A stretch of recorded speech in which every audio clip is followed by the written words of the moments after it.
Sveiki visi, Rolandas su jumis. Noriu pašnekėti apie polinkį, angliškai vadinamą tendenciją. Ar prisimenate įvykius, kai buvo paskutinis referendumas, į kurį parašus rinkom ir galų gale nesusirinko norintis išreikšti savo nuomonę. Tai va, tuo metu puikiai atsimenu įvykius. Tai va, įvykis pirmas, pats svarbiausias. Tada vadovavo Grybauskaitė, ji buvo prezidentė ir kada pakvipo, kad visgi mes parašus, kad jau surinksim, kažkur tuo metu Grybauskaitė pradėjo prašyti visais, kiek suprantu, visais galais, kad pas mus būtų dislokuota NATO armija. Kad būtų, kaip sakant, dėl saugumo dėliai ir visa kita, ten priežastis, bet kad būtų NATO armija čia. Ar Amerikos, ar NATO, nebeatsimenu, bet vienu žodžiu, įvykiai aiškus. Ir kas gavosi, žinoma, prieš referendumą buvo NATO čia įprašyta ir apgyvendinta. Klausimas, kam tai reikalinga, mano tokia paprasta kaimo logika, matau vieną, kas yra. Pirma, svetimai armijai, ką duosi įsakymą, ji eis ir darys. Savi gali paprieštarauti, gali sukilti. Jeigu, įsivaizduokit, būtų referendume sudalyvavę žmonės, jeigu šiai dienai būtų toks referendumas, tai aš manau visgi dalyvaujančių būtų daugiau, ryškiai daugiau. Tai va, ir jei būtų žmonės pareiškę, kad nesutinka, kaip sakant, kad reikia seimūnų skaičių mažinti, reikia kartelę referendumui nuo 300 000, kurias, kiek pamenu, Landsbergis pakėlė iki 300 000, kad tą kartelę nuleisti iki 100 000. Ir trečias dalykas, kad visi žemės, gelmių, turtai Lietuvos teritorija priklauso Lietuvai ir niekam kitam ir negalima jų ten parduoti užsieniečiams. Tipo to. Tai va. Ir jeigu žmonės būtų išbalsavę už tai, kad neparduoti, už tai, kad sumažinti, už tai, kad kartelę sumažinti, didžiausia tikimybė, kad būtų reikalai ėję iki rimtų dalykų.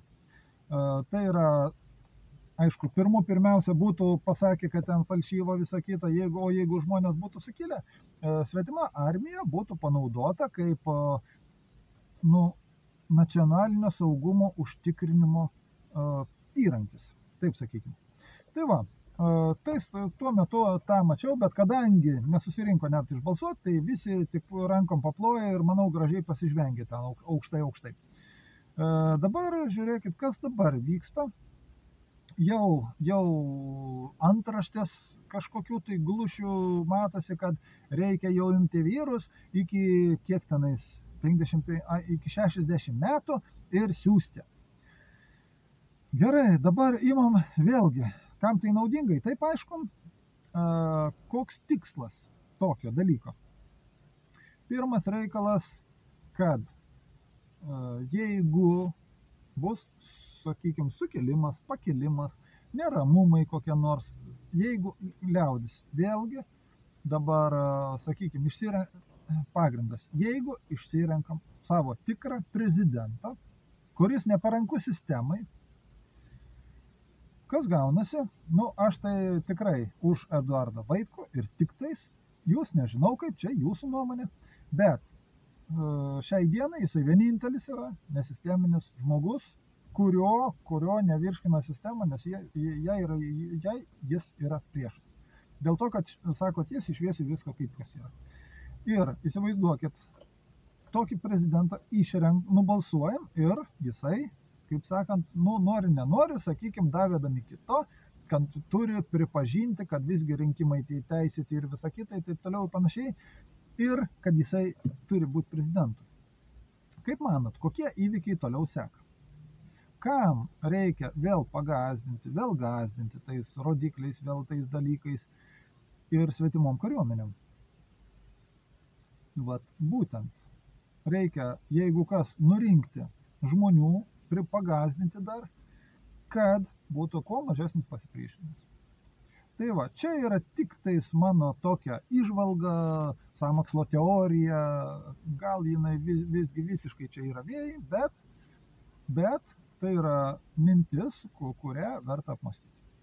Taigi, mąstykit, junkite savo logiką. Žinoma, kas žiūrit įrašus Vaido, kas žiūrit Vaitkų, manau, tiem tikrai nenori akis atsiveria. Tuo pačiu, jei kas nematėt, dar sykį kartoju, pasižiūrėkit dokumentinį filmą Laiko dvasia. Ypatingas filmas, nerealus, tikrai filmas, kurį verta žinoti kiekvienam. Tikrai kiekvienam.